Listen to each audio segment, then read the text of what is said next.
有民众伫咧台北信义区的凉水大马凉的，发现内底有写报纸的纸屑仔，目前店家已经回失了啊。卫生局讲会派人去稽查，若发现缺失，会要求限期改善。这太夸张了吧！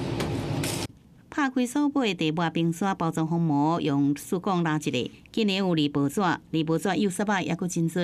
吃下去都不知道是冰块还是锡箔，真的，这也是。老小姐伫网络社群讲，到信义区有名地饮店买地抹冰沙，确实发现冰沙内底掺有离报纸的代志，希望大家注意食品安全。分杯的话就会打开了，但正常就会像你们这样，直接喝完才发现，就希望他们就是注意，就是自己的品质。就回家下一次就注意就好，不会有就自认一下，然后我们会仔细去提醒一下店员，跟他讲症状。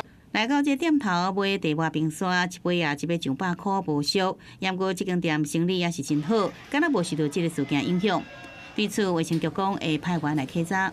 会派员前往针对人员卫生、食材处理、作业场所卫生等进行稽查，如查获相关缺失，会要求限期改善。